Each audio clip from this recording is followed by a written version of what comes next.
You know how sometimes you look at the world and see these, well, seemingly separate, powerful entities? Well, the ancient world was full of them. And what really gets me going is when you start finding these unexpected links, these connections. Right. Between places you didn't necessarily think were interacting that much. Exactly. And today, we're plunging into just such a connection, looking at the monumental city of Teotihuacan in central Mexico. The big one. And the, vibrant Maya civilization down in the lowlands.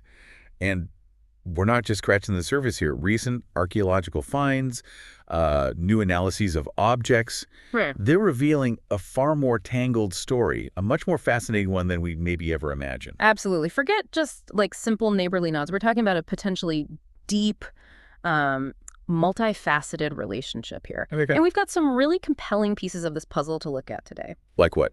Well, first off, there's a 2025 report, pretty fresh stuff, detailing a Teotihuacan-style altar found at Tikal. In Tikal. Wow. Yeah. Direct physical evidence. Then we'll trace the journey of Teotihuacan obsidian, that volcanic glass. The green kind. That's the one, across the Mayalands. What we once thought was maybe just, trade, now looks like it had significant symbolic weight. So more than just economics. Definitely. We also have that really eye-opening 2019 Forbes piece, you might remember it, about the discovery of Maya individuals right in Teotihuacan. Right, in the Plaza of the Carums. I remember reading about that. Yeah, exactly. And we'll be pulling insights from various academic discussions, trying to weave it all together. So our mission today, as I see it, is to really dig beneath that word, influence.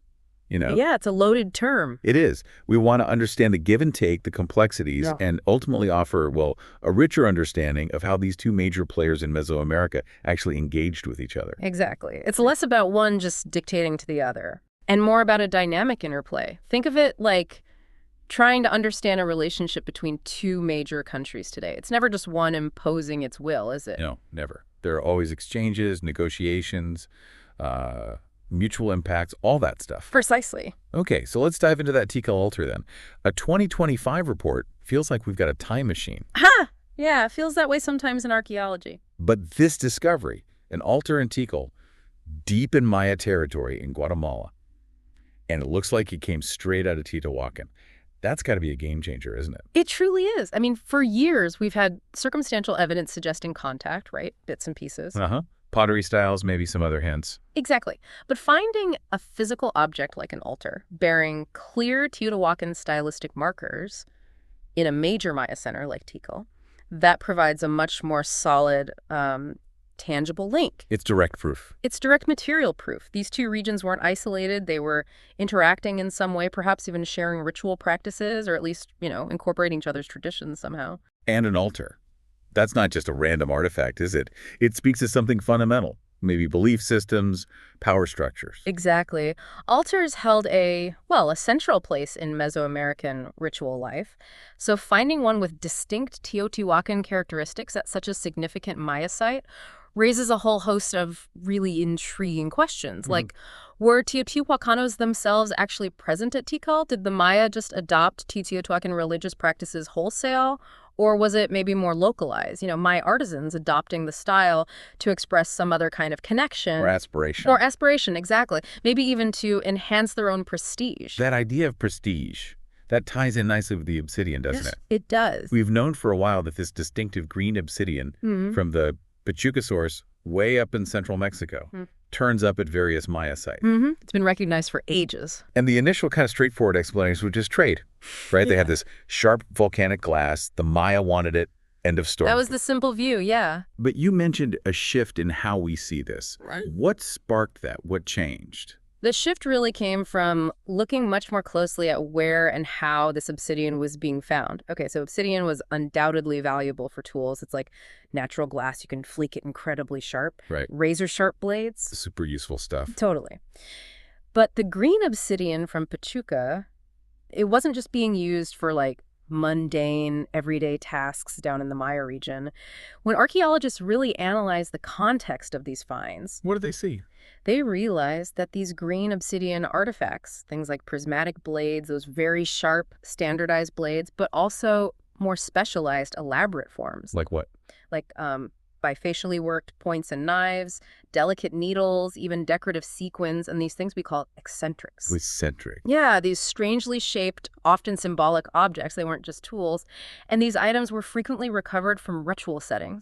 Okay. Not just workshops or trash pits. Ah, exactly. They're showing up in burials, in special deposits associated with temples, often alongside other artifacts that also show Teotihuacan influence. So it wasn't just about getting a better knife. Yeah. The specific green color, the fact that it came from so far away, it must have carried a certain weight, a symbolic value. Precisely. The thinking now really leans away from this obsidian being just a commodity in a purely economic sense. Okay. Instead, it seems to have functioned more as a symbolic marker. Its presence could signify a whole variety of relationships with Teotihuacan. So maybe actual Teotihuacanos were there? That's one possibility. It might indicate actual Teotihuacanos living in or visiting Maya areas, using these objects to signal their identity. Or, maybe more likely in many cases, Maya elites were acquiring and using this obsidian almost like a status symbol. To boost their own standing? Exactly, to forge social or political ties with the powerful, distant city of Teotihuacan. Owning and displaying these items could have elevated their status, linking them to the prestige of this, foreign power. It's like possessing luxury goods from a famous far-off place today. It gives you social cachet. That's a great analogy. It confers a certain status. That makes perfect sense, like wearing a designer label, but maybe with much deeper cultural, even political implications back then. Potentially, yes. You mentioned quantities, though.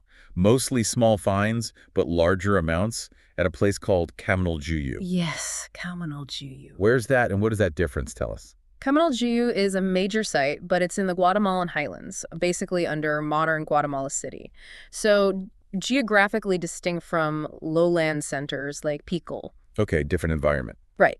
And its location, being maybe closer to some obsidian routes, possibly including routes towards Pachuca, likely played a role in its, let's say, unique relationship with Teotihuacan. So the larger amounts there. The fact that larger quantities of this green obsidian have been found in tombs there suggests a more intense, maybe more direct form of interaction, perhaps even a more significant Teotihuacan presence, or maybe a local elite that was very closely aligned with Teotihuacan. But even with those larger finds, it's really important to remember green obsidian wasn't some massive, widespread import across the whole Maya region. Not like corn or something. Not at all. And crucially, the Teotihuacan obsidian industry, it was already well established before any significant Maya demand seems to have popped up. Okay, so they weren't producing it for the Maya, necessarily. Probably not initially. So while the flow of obsidian was definitely happening, and it clearly held symbolic significance, it probably didn't have a massive impact on either economy just by itself. Okay, so the obsidian whispers this story of symbolic connection, elite aspirations. Cool. Now let's switch gears. Let's look at the Maya showing up in Teotihuacan, that 2019 Forbes article. Noah Sugiyama's discoveries at the Plaza of the Columns. That really flips the script, doesn't it? The traditional view of just one-way influence. It absolutely does. For so long, the scholarly focus was almost entirely on how Teotihuacan influenced the Maya. Right, the big city affecting the smaller guys, kind of. It's sort of the default assumption. Sugiyama's groundbreaking work provides really compelling evidence of a Maya presence within Teotihuacan, right in the urban heart of the city. And the key was the human remains. Exactly. The discovery of human remains in what her team called Offering A1 within the Plaza of the Columns. That's the kicker. These individuals showed cranial and dental modifications. Like a head shaving. And filed teeth? Yes, intentional shaping of the skull, alterations to the teeth.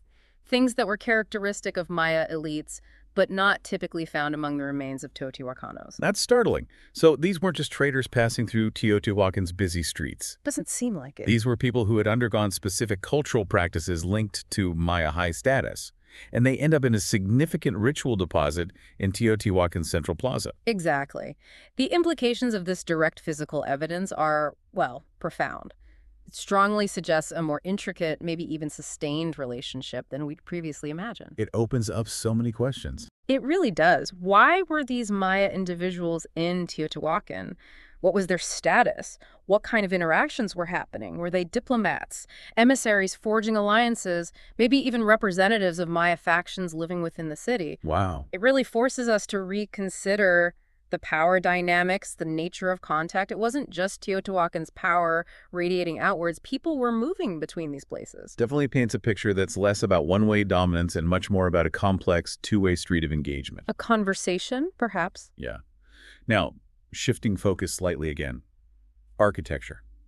The talud-tablero style.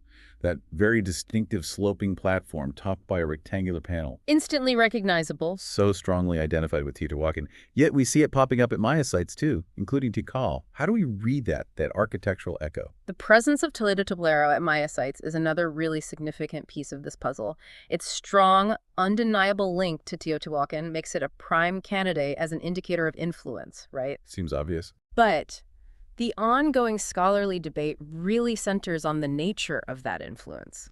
Was it direct imposition by Teotihuacanos, like maybe suggesting political control or strong cultural dominance? Build it like this. Yeah, basically. Or was it more of a localized adoption and adaptation, Maya builders choosing to use a foreign architectural style? Maybe deliberately. Perhaps deliberately, yeah. To align themselves with Teotihuacan's prestige or power. A bit like the elites using the green obsidian, maybe. So it's the difference between someone telling you, you must build it this way, versus seeing a really cool, impressive building and deciding, hey, we should try incorporating that style into our own stuff. Exactly that distinction. And the fact that talud-tablero also appears at other major Mesoamerican sites, like Monte Alban in Oaxaca. Oh, right. Not just Maya sites. Correct. That suggests it might have been a broader symbol of interregional connections, or maybe a widely recognized architectural trend across Mesoamerica, rather than just a marker of direct Teotihuacan dominance over everyone. So the Maya might have just folded it into their own architectural language for their own reason. Possibly. Maybe to communicate a sense of shared identity or connection to a wider Mesoamerican world. It's complex. This is all consistently pointing towards a much more nuanced, dynamic relationship. Definitely not the simple Teotihuacan powerful influenced the less developed Maya model. That model is pretty much obsolete now, yeah. Now, our sources also included a Reddit discussion thread, which is kind of a fascinating, very 21st century way to get insights into how people are thinking about this stuff. It can be, surprisingly. This particular thread, Teotihuacan v. the Mayan World, brought up some genuinely interesting points, stuff that reflects ongoing scholarly discussions. It really does. I mean, obviously, it's not peer-reviewed academic research itself. Of course. But these online discussions can often surface current debates, popular understandings, and sometimes raise thought-provoking questions from a completely different angle. So what stood out from that thread? Well, one key point frequently raised is the multi-ethnic nature of Teotihuacan. It wasn't homogenous. Right. A melting pot. Kind of. We still don't know for absolute certain what the main language was. Otomi is a strong candidate, based on later linguistic evidence. But not definite. Not definite. Other languages like Totonac or Mixozoquian have also been suggested by linguists and archaeologists.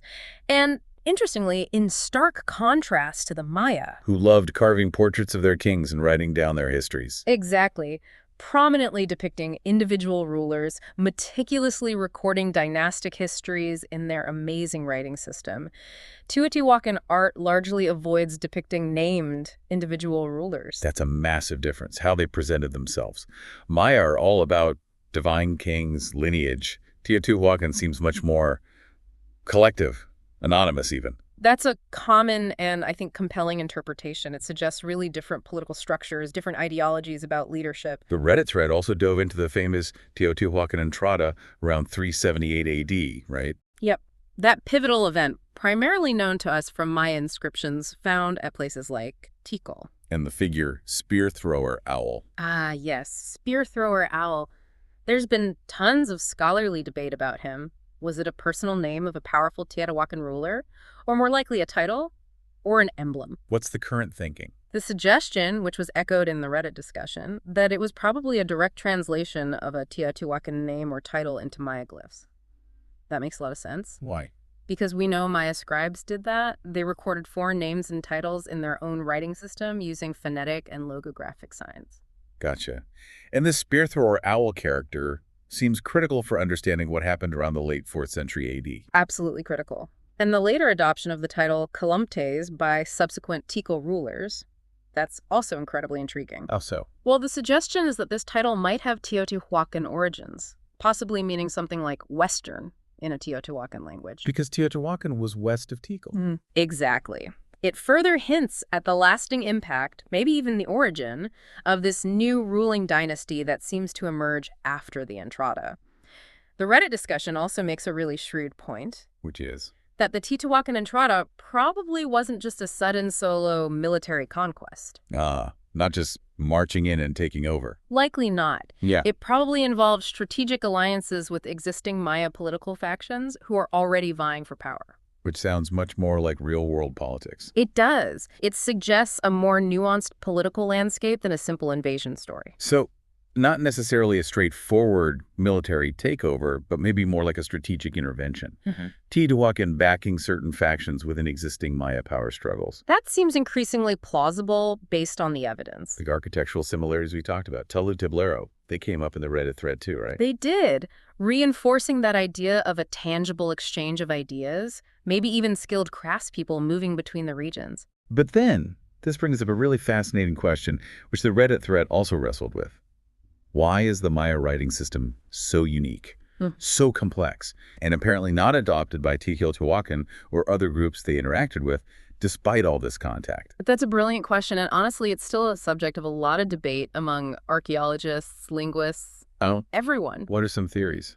Well, the users in that discussion raised a good point about linguistic diversity. If you have tons of different languages being spoken nearby, a really complex writing system deeply tied to one specific language, like the Maya script, might not be as easily adaptable or useful for broad communication across language barriers compared to, say, a more pictographic system. Right. Pictures are more universal. Potentially. Also, as one user noted, writing is inherently powerful, right? It records history, legitimizes rulers, controls information. Maybe other groups just had their own ways of doing that or didn't see the immediate benefit of adopting the super complex Maya system for their own distinct languages. It's almost like having different computer operating systems. They do similar things, but they're not directly compatible without a lot of effort. That's not a bad analogy, actually. The Reddit discussion also mentioned Burial 10 at Tikal. That initially caused a stir, didn't it? It did. Huge excitement initially. It contained Teotihuacan motifs, and it was tentatively identified as the burial of Yaxnunahin. Believed to be the son of spear thrower Owl. That was the theory. Son of the potential Teotihuacan conqueror buried with Teotihuacan stuff, seemed to fit. But Later isotopic analysis looking at the chemical signatures in the bones and teeth, which tell you about where someone grew up. What did it show? Surprisingly, it suggested local origins for the individual buried there. Wow. So not someone who grew up near Teotihuacan. Exactly, which is counterintuitive, right? What does that finding tell us? Yeah, what does it tell us? It suggests that while Teotihuacan imagery, material culture, maybe even political clout were undeniably present and valued at Tikal, the ruling dynasty likely kept its local Maya roots, even after this big Entrada event. So they were adopting the symbols of power. Right. Actively incorporating Teotihuacan elements into their own traditions or own expressions of power, but they weren't necessarily being replaced wholesale by a foreign ruling class. That reinforces this emerging picture. Complex interplay, not symbol domination. Exactly. The thread also reminds us about the evidence for regular trade between Tikal and Teotihuacan back in the early 4th century. Ceramics, and of course that symbolically charged green obsidian moving into the Maya lowlands. And the outlaw, the spear thrower. Yes, the atlas. The fact that it wasn't a typical Maya weapon really underscores the foreign connection of spear thrower Owl. It links him to Teotihuacan military practices and technology. And there was a monument too. Yes, the Mercator monument found at Tikal. It looks remarkably similar to Teotihuacan standards or banners, and it explicitly shows an owl holding an outlaw. That's pretty direct visual evidence. Incredibly strong link to the Entrada event and spear thrower Owl. It's like a foreign power establishing a presence, but doing it in a way that gets integrated into the local power structures, the local visual language. Okay. And this wasn't just happening at Tikal, right? The Reddit thread mentioned other sites. Correct. This pattern wasn't isolated. We see compelling evidence of Teotihuacan-related influence at other Maya sites, too. Altunja, Rio Rizal. What kind of evidence? Similar stuff. Distinctive Teotihuacan-style ceramics, that ubiquitous green obsidian, and even potential references in their inscriptions to Siashkak, born from fire, that other prominent figure associated with the transformation at Tikal around the time of the Entrada. So it suggests a wider network. A much wider network of interaction and influence across the Maya lowlands. But the central question, the one still debated, as the Reddit users pointed out, is the fundamental nature of it all. Right. Was it mainly economic? Maya elites strategically adopting Teotihuacan styles to boost their own authority. Or was there more direct political, maybe even military involvement coming from Teotihuacan? Well, the answer is likely. The evidence seems to point towards a complex, dynamic mix, both economic exchange and socio-political engagement. It's rarely just one thing in history, is it? Almost never. Okay, so we've explored the evidence in the Maya region. Now let's zoom back out, back to Teotihuacan itself, that massive city. Let's think about its internal organization, especially its sophisticated system of craft production and exchange. Our final source really dives into this. How did a city that huge manage making and distributing stuff, including that highly sought-after obsidian? Teotihuacan indeed had a highly sophisticated, really organized system for craft production, but it wasn't like one single monolithic operation run from the top down. Okay. Archaeological work suggests different scales, different contexts of production happening all at the same time. Like what? Well, you probably had more utilitarian goods, basic pottery, everyday tools being made out on the urban fringes, maybe by individual households, small local workshops, just serving immediate needs. Makes sense. Then you likely had the production of more elite or specialized goods, finer ceramics, maybe elaborate obsidian work, possibly concentrated in workshops within specific barrio centers, or maybe under the patronage of local elites. A step up? Right. And finally, you probably had items directly linked to governance and rulership, maybe specialized weapons, ceremonial gear. That kind of production was likely happening in workshops closer to the big temples and palaces, right in the city's core. So a tiered system of production. Different goods, different areas, different levels of control, maybe? Sounds about right, yeah. A tiered system. And how did they exchange all these goods, both inside the city and with the outside world, like the Maya region? The exchange mechanisms seem just as varied and complex within the city. Almost certainly household-level barter for everyday stuff, small transactions. Okay. Then you'd have forms of institutionalized redistribution. The state, or maybe the major temples, collecting goods perhaps as tribute, perhaps offerings, and then redistributing them based on need or social status. Right, like a central storage system. Possibly. And the existence of formal marketplaces seems highly probable, too, likely in the big barrio plazas or maybe more central spots. Places for producers and consumers to meet. Makes sense for a big city. Absolutely. And then, of course, you had the well-established long-distance trade networks, absolutely crucial for bringing in raw materials like that prized green obsidian from way off in Pachuca, and for distributing finished Teotihuacan goods out to other regions, including the Maya lowlands. Our sources also mention the possibility of tribute flowing into Teotihuacan. Goods from areas under their influence. Exactly. And maybe even labor obligations at temples acting as a kind of economic contribution. It was a complex economy. Definitely sounds like a really dynamic, well-organized urban economy. Now, the obsidian, green from Pachuca, gray from Otumba, those are highlighted as the main sources. How did they manage getting the extraction? Yeah, the research really emphasizes the dominance of Pachuca for the green and Otumba much closer, maybe a day's round trip for the more common gray obsidian. And interestingly, there's substantial evidence of quarrying and initial processing right at the Pachuca mine sites. What kind of evidence? Remains of small houses, temporary campsites, strongly suggesting a direct Teotihuacan presence involved in digging it out, maybe roughing it out into shapes that were easier to transport back to the city or out to other places. So they controlled the source, or at least access to it. Seems likely they had a strong hand in it. And chemical analysis, sourcing studies have been key here. They can distinguish different geological flows even within the big Pachuca source area, though detailed studies of artifacts within Teotihuacan are still complex and ongoing. But the main picture is clear. The main picture from studies on samples from big places like the Feathered Serpent Pyramid, the Moon Pyramid, the Ciudadela, it consistently shows Otumba and Pachuca were dominant. But they also find smaller amounts of obsidian from other, more distant sources too. So they had their primary suppliers, but they weren't totally reliant on just those two. Always good to diversify. Maybe. And this source also mentions least cost path analyses. What's that about? Yeah, what does that mean? It's a pretty fascinating technique, actually. It uses computer modeling to figure out the most energy-efficient routes between places. Oh, Takes into account stuff like terrain, hills, rivers, obstacles. Basically, what's the easiest way to walk from A to B? okay. Researchers use this to try and reconstruct potential ancient trade routes for things like obsidian or that distinctive thin orange pottery that came from the Tlaxcala region. And then they compare these computer models to the archaeology. Exactly. See if the optimal routes match where artifacts are actually found. It can shed light on the real pathways of ancient trade. For instance, these analyses suggest likely routes for obsidian and thin orange pottery getting to Teotihuacan, often passing through that Tlaxcala corridor. And the archaeology supports that. Yeah, the finds on the ground seem to support those potential routes. It's like using modern mapping tech to try and recreate the ancient highways of Mesoamerica. Pretty much. And one final really crucial point about Teotihuacan's internal dynamics, something that directly relates to its interaction with the Maya. What's that? The compelling archaeological evidence for foreign residents.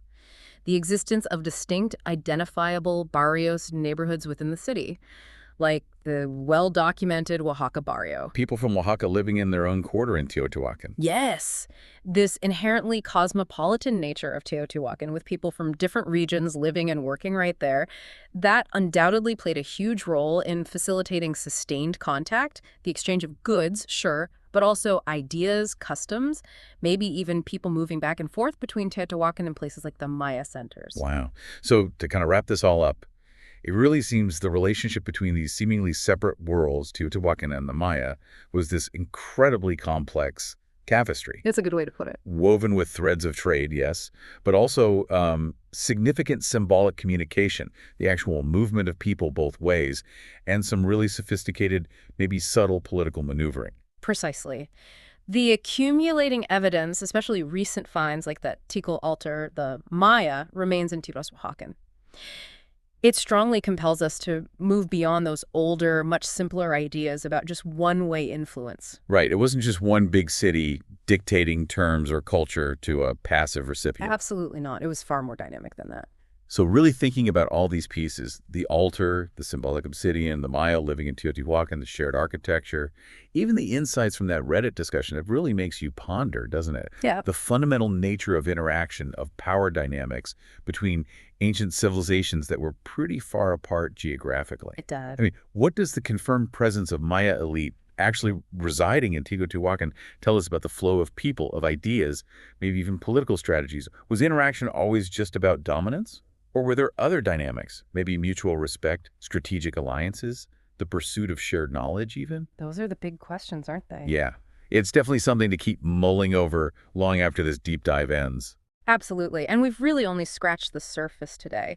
There's a wealth of fascinating detail in the primary reports, the ongoing research. So much more out there. Tons. We'd strongly encourage everyone listening to delve deeper if this sparked your interest. Continue your own exploration of these truly remarkable ancient Mesoamerican societies and their connections.